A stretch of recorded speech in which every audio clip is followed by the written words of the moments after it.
Saudara, banyak yang bilang hidup di Jakarta berat dan keras, tapi kota yang satu ini tetap menjadi gula bagi para pendatang yang mengharapkan perbaikan hidup.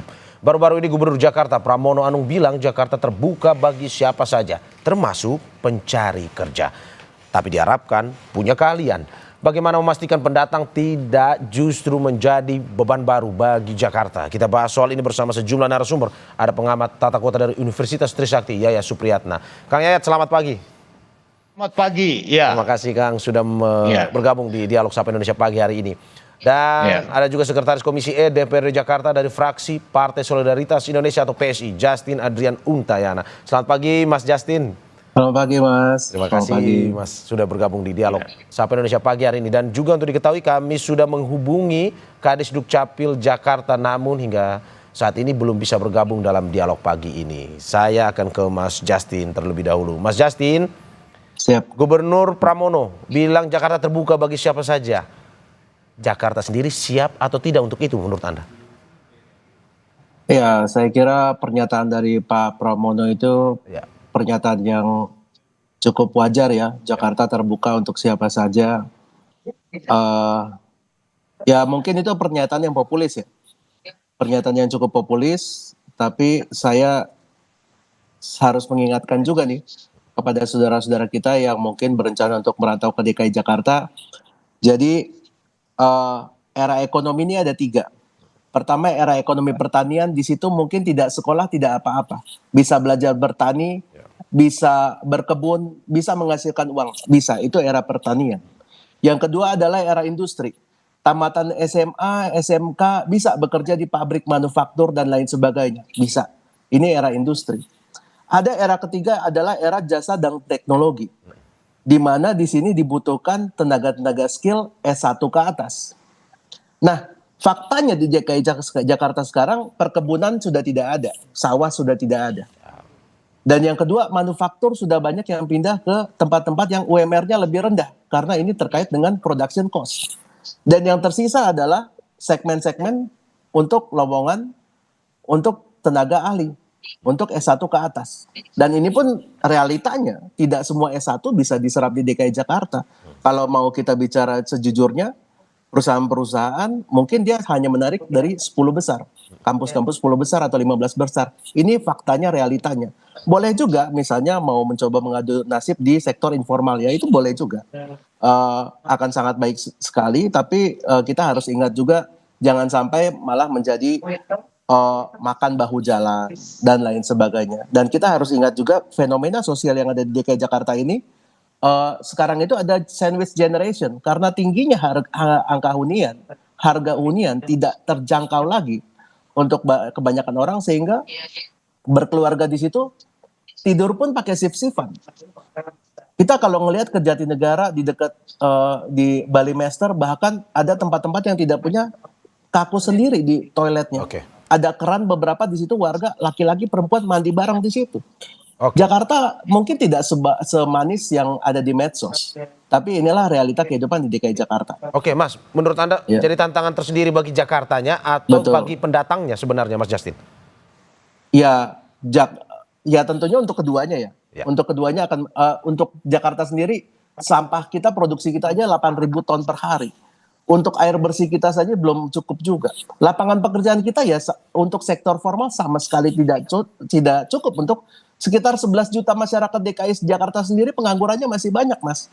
Bahkan dari 11 juta ini sekitar 5 jutanya ini mengajukan DTKS. DTKS ini untuk bantuan baik itu KJP, kartu lansia dan lain sebagainya. Saya ke Kang Yayat. Kang Yayat, bagaimana melihat perkataan dari Mas Justin? Jakarta sendiri tantangan pun juga kepada pendatangnya, bukan sesuatu yang mudah. Menurut Anda seperti apa dari pernyataan Gubernur Pram ini? Iya, ini menarik ya. Pertama satu, terbuka tapi ada penekanan siap bersaing. Ingat, masuk Jakarta itu bukan masuk zona nyaman. Artinya ini adalah kota penuh persaingan. Apapun yang masuk di Jakarta berarti kualitas sumber daya manusia itu menjadi sebuah tantangan. Nah ini kan menarik, kota sekarang mau jadi kota global. Kota global itu yang bagaimana? Dia menuntut kualitas dan standar keterampilan tinggi atau menengah yang siap untuk mengisi ruang-ruang kosong atau kesempatan-kesempatan yang ada. Tadi Mas Justin benar mengatakan bahwa Jakarta itu sudah tidak punya lagi sektor primer. Sektor primer itu apa? Seperti tadi, untuk pertanian, perkebunan, atau pertambangan tidak ada lagi. Sektor yang kedua, data yang ada, tadi benar, manufacture, sektor sekundernya. Sektor manufacture ini sudah mulai berpindah keluar. Nah, Jakarta itu adalah kota tersier.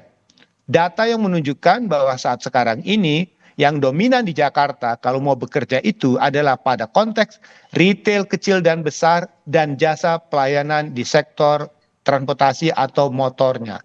Jumlah kendaraan Jakarta itu sudah hampir 18 juta untuk sepeda motornya. Ini menunjukkan tren Jakarta itu menjadi kota online. Kalau mau masuk yang bisa bekerja itu posisinya seperti yang paling banyak karena polanya sudah berubah. Dan tadi mengatakan ada data katanya 5 juta warga memohon permohonan untuk mendapatkan bantuan. Ini menjadi beban loh. 17 triliun anggaran Jakarta hanya untuk bantuan sosial, pendidikan dan ekonomi. Ya. Oke. Jadi ini catatan penting ya. Apakah setiap tahun kita akan terus-menerus seperti ini? Karena beban sosial ekonomi ini akan menciptakan ketergantungan baru. Dan catatan yang paling menarik adalah Jakarta sedang membuat rancangan peraturan daerah baru. Bagaimana tadi dikatakan Pak Gubernur mengatakan masuk Jakarta identitasnya jelas. Dia posisinya mau permanen atau menjadi penduduk yang komuter atau pola yang memang ulang-alik atau menjadi penduduk yang non permanen. Karena bagaimanapun sekarang banyak mereka yang masuk Jakarta sekarang ini itu ibaratnya numpang.com. Dalam arti apa? Kakaknya itu loh. Satu kakak itu bisa 30 keluarga, berarti ada potensi kalau ini biarkan akan menjadi beban sosial ketika mereka menumpang di Jakarta tapi mendapatkan dana bantuan sosial yang sebetulnya bisa-bisa membuat mereka tidak produktif di dalamnya. Tapi Kang Yayat kan tidak ada operasi justisi sebenarnya untuk itu. Jadi ya bahkan mempersilahkan ini dengan cara yang ya terbuka. Nah, terbuka ini betul menarik. bagi pendatang. Tapi justisi ini kan bukan persoalan razia KTP lagi, sudah tidak saatnya. Ada kata bersaing loh di sini. Sebetulnya gubernur tuh sudah tepat mengatakan kata bersaing. Bersaing itu adalah himbauan yang bisa masuk Jakarta. Kata bersaing itu adalah yang punya keterampilan, yang membuka ruang terampil itu adalah para pengusahanya. Anda mau bekerja di Jakarta, Anda punya keterampilan tidak? Tapi kalau Anda mau di informalnya, ya itu sama saja, tidak banyak perubahan. Ingat dah, Jakarta adalah kota transformasi perubahan kultural, bukan sekedar ingin merubah strukturnya saja gitu. Oke, Kang Yayat, tetapi kan dari penjelasan Mas Justin dan juga Kang Yayat sendiri, melihat ada warning, peringatan harus mereka yang punya kemampuan. Dari penjelasan Kang Yayat saja, ini yang punya kemampuan juga sulit sebenarnya ya untuk bersaing di Jakarta. Karena begini, ada dua pola yang masuk. Mereka yang sudah punya pendidikan, ya keterampilan. Tadi Mas Justin betul. Sektor formal itu mereka punya pendidikan S1. S1-nya itu banyak. Ingat loh, Jakarta itu bukan menampung S1 lulusan Jakarta, tapi Jabodetabek ini jutaan orang ingin mendaftar di Jakarta. Artinya apa? Kedua, pada peluang usaha apa? Sekarang kan kita melihat bahwa ada potensi perubahan yang sangat mendasar dari rekrutmen tenaga kerja yang ada. Ketika basis ekonomi berubah dari transformasi konvensional ke digital, itu sudah beda peluang usahanya. Nah, kedua, kalau misalnya keterampilan tinggi, itu mungkin ada harapan ekspektasi income perubahan ekonominya bagus. Tapi kalau sekedar informal, itu ibaratnya dari desa nol ke kota nol juga. Karena tidak banyak yang berubah. Apa yang bisa diharapkan sekedar pindah, tapi tidak terjadi perubahan kesejahteraan. Itu yang diminta oleh Pak Gubernur sebetulnya. Oke, saya ke Mas Justin. Mas Justin, kalau Anda melihat dari pernyataan Gubernur Pram ini sebenarnya ngajak atau nakut-nakutin sebenarnya? Menurut saya sebenarnya sebaiknya tidak usah diundang juga. Kalau menurut saya ya. Cuma mungkin kalau mau nyapres di 2029 ya mungkin akan ada statement yang populis gitu. Tapi ya saya harap juga kita pertimbangkan aspek teknisnya. Kita harus sampaikan informasi yang lengkap untuk membekali saudara-saudara kita dari daerah yang sekiranya berencana ke Jakarta. Paling tidak informasi yang dia dapatkan tentang situasi di DKI Jakarta ini bisa selengkap mungkin sampai ke mereka. Oke, ini pembekalan ini menarik juga karena di Jakarta sendiri kan ada pelatihan kerja yang mungkin sudah dilakukan oleh PPKD atau Pusat Pelatihan Kerja Daerah. Tetapi Hanya untuk KTP tidak, iya, tetapi tidak semua orang bisa mengaksesnya. Dalam arti bahwa orang mau ke sana mungkin tidak tahu caranya, Ya. pun juga tidak ada kenalan ke sana. Akhirnya tanpa skill juga. Menurut Anda Ya. seperti apa? Jadi sebenarnya ada beberapa sistem seperti misalnya pendidikan. Kebetulan di komisi saya juga. Pendidikan nantinya akan ada sekolah gratis. Nanti rules-nya ini juga masih dibahas. Salah satu yang selalu saya gaungkan, yang bisa mendapatkan sekolah gratis itu yang orang tuanya sudah ber-KTP DKI minimal 5 tahun. Karena kita khawatirkan akan ada urbanisasi yang luar biasa sehingga Jakarta jadi overload. Iya. Begitu. Jadi hal ini juga sama sebenarnya untuk mendapatkan rusunawa itu minimal 2 tahun KTP Jakarta. Jadi sebenarnya datang ke Jakarta pun tidak akan kemungkinan tidak akan serta-merta bisa menikmati fasilitas yang bisa Jakarta berikan karena Jakarta juga harus memikirkan masyarakatnya dulu juga. Oke, Iya. Mas Yasin, tadi kita udah ngobrol dengan Kang Yaya terkait dengan operasi justisi. Nah, menurut Anda perlu lebih penegasan lagi nggak? Dalam arti bahwa ketika ada imbauan dari Gubernur Pram saat itu, kita juga tidak tahu bagaimana caranya untuk menseleksi ini pendatang yang punya skill, ini pendatang yang tidak punya skill atau bagaimana? Nah, menurut Anda operasi justisi perlu dilakukan dan lebih tegas atau gimana? Saya kira agak-agak mustahil juga kita bisa lakukan operasi justisi di zaman sekarang ya. Ya. Dengan densitas penduduk yang sangat banyak, pendatangnya juga sangat banyak. Saya kira ini lebih ke kesadaran. Yang saya khawatirkan adalah kualitas tumbuh kembang anak-anak para perantau. Saya khawatir anak-anak ini nggak bisa dapatkan akses pendidikan, tinggal di lingkungan yang buruk. Dan ini sangat buruk untuk tumbuh kembang anak. Gitu. Ini salah satu hal yang paling saya khawatirkan. Oke, saya ke Kang Yayat. Kang Yayat, bagaimana melihat bahwa fenomena di daerah ada PHK terjadi, orang-orang mencari kerja. Oke, pada akhirnya kalau kita melihat tren sebenarnya para pendatang ini selama masa pasca Lebaran ini kan menurun 3 tahun terakhir, terakhir 16.000 pada tahun 2024. Tapi melihat ada tren seperti ini, Jakarta menjadi tumpuan saat ini. Menurut Anda, apakah Jakarta bisa memberikan kesempatan gula kepada mereka yang mencarinya atau bagaimana? Nah, ini menarik ini. Ya. Ini kita bandingkan dengan cara pemerintah. Untuk rekrutmen ASN, itu pemerintah bisa membuat kuota. Jumlahnya berapa? Pendidikan, kesehatan, dan sebagainya. Tapi untuk sektor non-pemerintah, di ruang investasi itu, pemerintah belum pernah bicara berapa misalnya untuk Jakarta. Potensi sektor perumahan misalnya. Ada berapa peluang lapangan kerja terbuka. Di sektor UMKM, ada bidang apa, transportasi. Jadi sampai sekarang ini kita tidak pernah berbicara tentang potensi lapangan kerja yang bisa diterima atau yang bisa diakses oleh masyarakat. Itu kan menarik ya, bidang-bidang apa. Kalau bidang terbuka itu menarik. Tapi juga harus diakui bidang-bidang apa yang sekarang segmentasi pasarnya itu sudah semakin rendah dan semakin tidak diminati atau tertutup ruang usahanya. Atau mungkin potensi ke depannya itu yang kemungkinan sudah berubah. Jadi yang belum kita sampaikan kepada masyarakat adalah apa ruang kesempatan kerja yang bisa diserap di Jakarta. Itu tentu ada kriteria yang harus kita buat. Jadi bukan sekedar oke, datang, kemudian Anda bisa bersaing. Bersaingnya di bidang apa? Yang bisa cepat dapat. Nah, ada juga orang mengatakan berharap yang bisa cepat dapat yang informal. Apakah dia mau jadi usaha-usaha apa? Tapi kan hanya menjadi persoalan beban baru di depannya. Tapi saya juga punya saran dan pendapat. Tadi Mas Yasin sudah cukup bagus tuh. Kita tetapkan tentang kriteria fasilitas apa yang bisa diberikan kepada pendatang di Jakarta dengan kriteria persyaratan jika dia menjadi penduduk Jakarta. Kita belajar dari kota lain di luar. Kalau di negara-negara lain ada kriteria. Anda masuk ke kota utama, Anda sudah pernah tinggal di kota B-nya lah. Anda masuk A, harus pernah tinggal B. Itu apa? Untuk proses transformasi keterampilan, budaya, dan kemampuan lainnya. Nah, begitu masuk Jakarta, dengan aturan yang baru misalnya, untuk mendapatkan rumah susun minimal 2 tahun. Untuk mendapatkan misalnya keterampilan pendidikan gratis 5 tahun. Kemudian kalau untuk mendapatkan katakanlah bantuan sosial harus 10 tahun. Jadi dia harus menjadi orang Jakarta dulu bagaimana dia survive. Bukan sekedar untuk datang, kemudian dapat bantuan, kemudian tidak banyak perubahan. Kita menginginkan sebetulnya adalah warga yang datang ke Jakarta adalah warga yang mandiri. Dia tahu bahwa saya masuk kota besar, itu siap bersaing, bukan menjadi beban baru. Nah yang kedua untuk di daerah.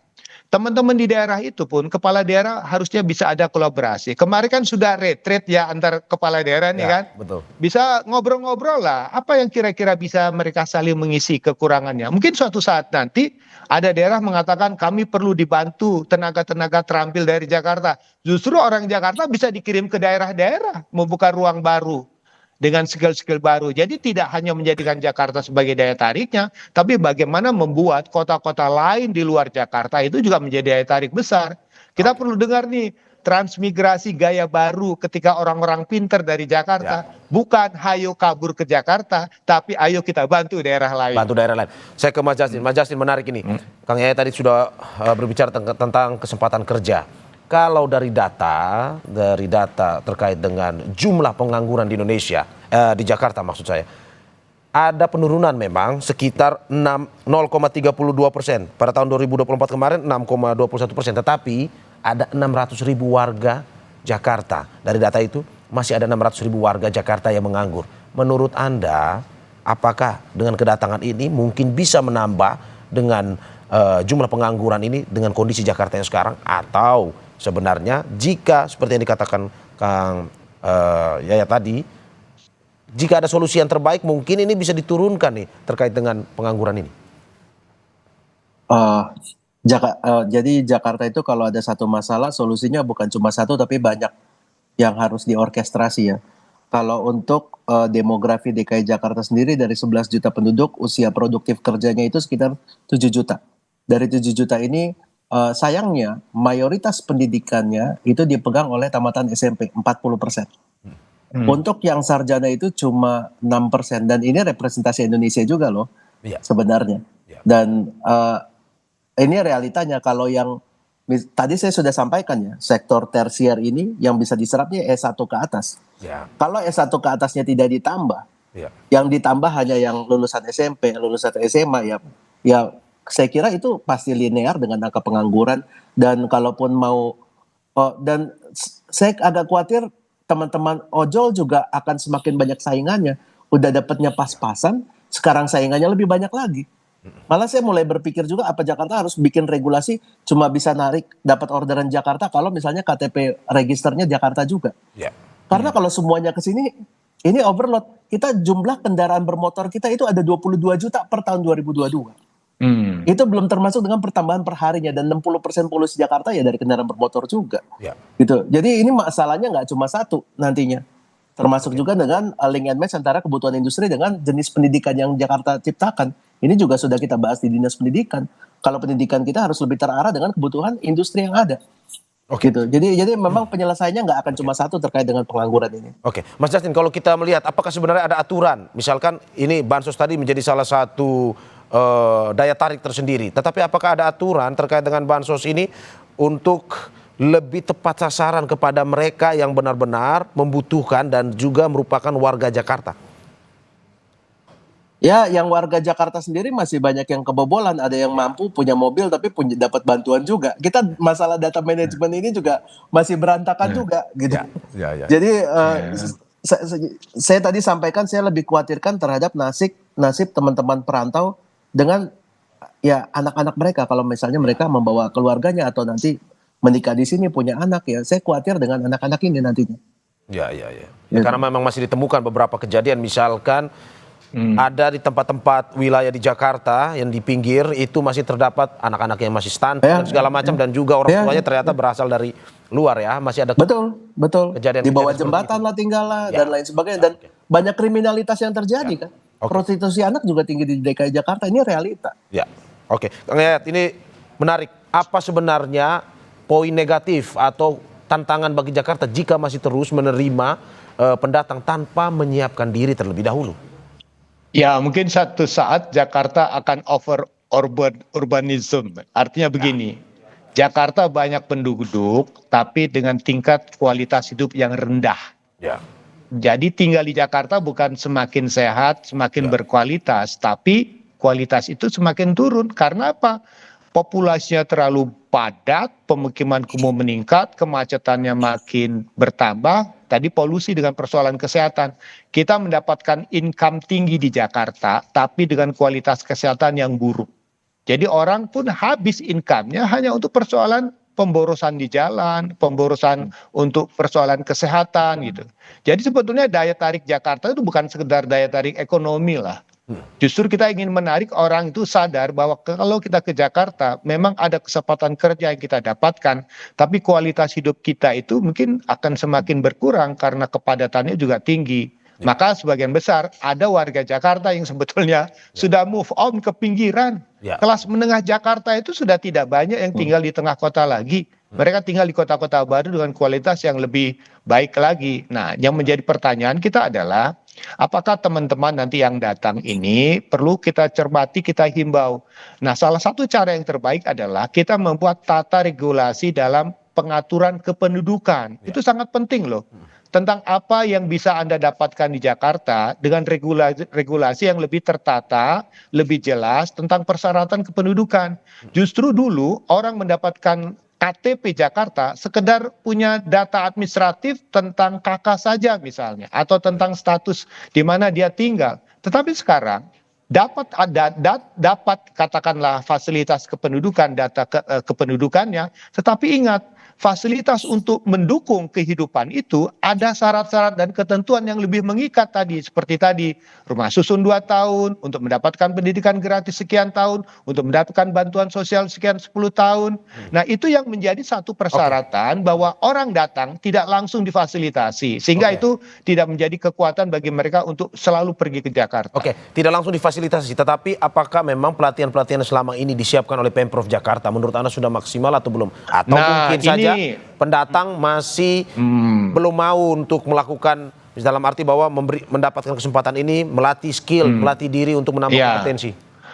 Ya, pertama gini, kalau keterampilan itu butuh ruang usaha. Maka Jakarta harus membuka seramah mungkin potensi peluang usaha dari hasil rekrutmen tersebut, bidang-bidang apa. Yang kedua, kepelatihan itu kan harus melahirkan kemandirian. Biasanya orang mengatakan, saya sudah dilatih, saya sudah dididik, tapi saya nggak punya modal.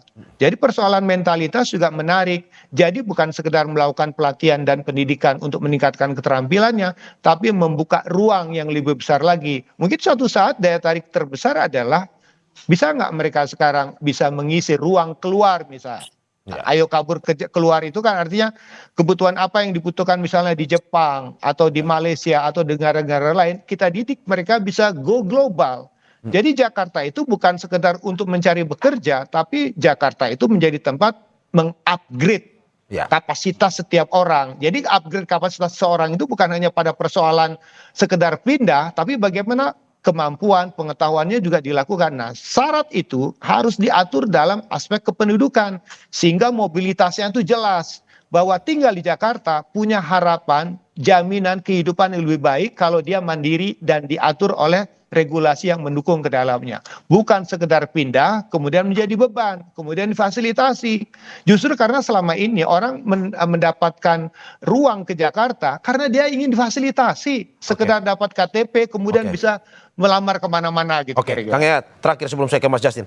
Berarti kejadian bahwa terjadi penurunan mereka yang datang pada pasca Lebaran pun juga prediksinya akan terjadi penurunan. Menurut Anda bisa terjadi dengan kondisi? Bisa terjadi.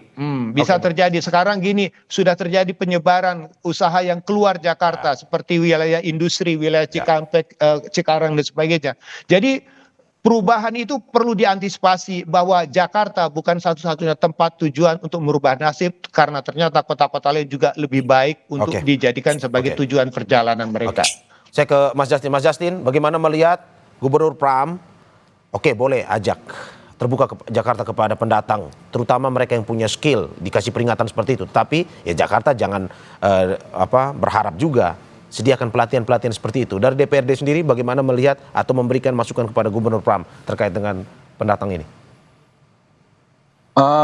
Saya kira kita harus fokus kepada masyarakat DKI Jakarta dulu ya. Kualitas kehidupan kita sangat buruk. Banyak anak-anak kita nggak bisa punya akses sekolah juga. Harus ada pembatasan fasilitas juga untuk kita lakukan pengendalian populasi. Karena populasi, semakin besar populasi, resourcesnya akan semakin berebut. Berebut air, berebut lapangan kerja, berebut ruang, dan lain sebagainya. Jadi saya kira sebelum kita mengundang seluas-luasnya, lebih baik kita fokus kepada masyarakat Jakarta sendiri. Oke, fokus kepada masyarakat Jakarta sendiri, tetapi juga bagaimana titik-titik pelatihan itu juga tetap dikembangkan ya, Mas Justin? Itu juga sebenarnya masih banyak yang kurang, Mas. Ya. Untuk jumlah masyarakat Jakarta itu mereka kadang harus menunggu 1-2 tahun juga untuk menunggu pelatihan ini karena keterbatasannya. Ya memang ini kembali lagi ke Bapak Gubernur, prioritasnya apa? Prioritasnya mau menyiapkan masa depan demografi kita kah untuk menghadapi ledakan ini? Karena kalau ledakan kita nggak berkualitas, ini ledakan demografi jadi malapetaka loh. Oke, kalau yang DPRD Ya kan? lihat selama ini Mas, terkait dengan pelatihan ini, apakah memang mereka yang keluar dari setelah usai pelatihan tersebut, apakah memang sesuai dengan harapan atau bagaimana? Semuanya relatif ya. Ya, Tadi kalau Profesor Yayat mengatakan terkait dengan mindset, ya itu kembali lagi ke individunya masing-masing. Pemerintah mungkin bisa menyediakan program sebagus mungkin. Ya. Misalnya besok dibikin Jakarta sekolah gratis sampai S2, sampai doktor digratisin. Apakah tiba-tiba anak-anak yang emang sehari-harinya males sekolah, suka Sekolah. tawuran, tiba-tiba mau belajar? Kan nggak otomatis juga. mental Jadi ya. ya mental dan peran orang tua. Oke. Gitu. Peran orang tua sangat berpengaruh di sini. Sebagus-bagusnya program dari negara yang bisa menentukan seseorang berhasil ya mentalitasnya, didikan orang tuanya juga. Itu keyakinan kita. Tetap kita berfokus pada akses pendidikan, akses pelatihan, tapi sekali lagi yang menentukan seseorang berhasil atau tidak kembali ke individunya masing-masing. Oke, Kang Yaya terakhir, bagaimana Anda melihat apa yang perlu dilakukan oleh Gubernur Pram? Kata Mas Justin, perhatikan dulu masyarakat yang sudah ada di Jakarta, baru dalam arti Ya. bahwa mengurus mereka yang mau datang. Menurut Anda, Ya. apakah perlu seperti itu atau mungkin bisa sambil berjalan atau gimana? Pertama begini, saya sependapat dengan Mas Justin, kita benahi dulu yang ada di Jakarta. Artinya kalau Jakarta sudah terkonsolidasi dengan baik, orang akan tahu bahwa untuk ke Jakarta itu tidak gampang. Ya. Jadi salah satu cara adalah menata aspek pengaturan kependudukan itu, tentang syarat-syarat kependudukan yang lebih jelas untuk Jakarta. Itu pertama harus jelas. Ya. Kedua, sesudah Jakarta terkelola dari sisi kependudukannya, orang akan mengerti bahwa untuk ke Jakarta itu tidak segampang seperti apa yang terjadi sekarang. Ya. Itu menjadi catatan buat kita. Dan kedepannya Jakarta harus punya standar Ya. dalam konteks untuk mengatur kualitas kehidupan masyarakatnya. Jadi mau tidak mau perubahan struktur yang terjadi dalam pembenahan yang dilakukan akan membangun kultur baru. Inilah kultur Jakarta yang maju, yang modern, yang kreatif, inovatif, dan satu lagi mandiri warganya. Oke. Jadi bukan sekedar pada konteks mengundang datang, tapi kemudian terjadi pembiaran. Itu lebih penting untuk Oke. mengatur apa yang harus, apa yang boleh. Oke, Kang Justin, Mas Justin terakhir juga, kalau misalkan pada akhirnya memang pendatang ini akan tiba di Jakarta, apa sebenarnya yang harus disiapkan oleh pendatang ini jika pada akhirnya mereka memilih untuk mengadu nasib di Jakarta? Yang tamat SMA banyak di Jakarta nggak kekurangan, yang punya skill juga banyak. Ya, Yang diperlukan adalah tadi S1 ke atas dengan skill-skill, soft skill tambahan. ya, Atau ya di Jakarta banyak dibutuhkan kemampuan bahasa asing, bahasa Inggris. Jadi saya kira banyak sekali soft skill yang sebenarnya harus dilengkapi. Dan saya harus ingatkan ya, S1 pun di DKI Jakarta, dari kampus top 10 pun, ini tidak akan sepenuhnya aman. Ya. Karena sebenarnya kita sudah akan masuk dunia robot. Kita akan masuk dunia teknologi AI yang jauh lebih tinggi lagi, yang semakin sedikit membutuhkan ya. aktivitas manusia. Tantangannya juga berbeda juga. Jadi kedepannya dunia tidak akan lebih mudah juga. Oke, Ini dibutuhkan mentalitas yang baik dan pengetahuan yang baik juga ya. oke, Sekali lagi saya harus menyampaikan saya sama sekali tidak anti dengan para pendatang. Itu semua saudara-saudara Ya, kita. betul. Setuju. Tapi Ya. saya sangat mengkhawatirkan kualitas kehidupan yang bisa jadi akan dialami nanti. Saya tidak ingin ya terjadi semakin luas lagi anak-anak yang akhirnya mengungsi karena di rumahnya nggak bisa tidur, yang akhirnya melakukan pekerjaan-pekerjaan yang tidak baik. Karena saya sangat banyak menemukan hal-hal seperti ini di lapangan. Kekhawatiran saya ya didasarkan dengan pengalaman-pengalaman itu, realita-realita di lapangan. Ya, oke. Tantangan global, perkembangan zaman semakin maju, pun juga diharapkan skill kompetensi yang didapatkan dari para pendatang maupun mereka yang tinggal di Jakarta pun juga semakin maju, dan diharapkan apa yang disampaikan pada pagi hari ini, dialog pada pagi hari ini memberikan masukan tidak hanya kepada para pendatang tetapi juga Jakarta untuk jika ingin menerima terbuka harus pun siap dengan apa yang menjadi ada di Jakarta, sehingga ya seperti yang dikatakan bukan menjadi tantangan yang besar lagi bagi Jakarta untuk menerima pendatang. Terima kasih pengamat tata kota dari Universitas Trisakti Yayat Supriyatna dan juga anggota Komisi E DPRD Jakarta dari fraksi Partai Solidaritas Indonesia atau PSI Justin Adrian Untayana. Terima kasih Bapak-bapak. Minal aidin wal faizin, sehat selalu. Siap, Sehat selalu. sehat. Mari.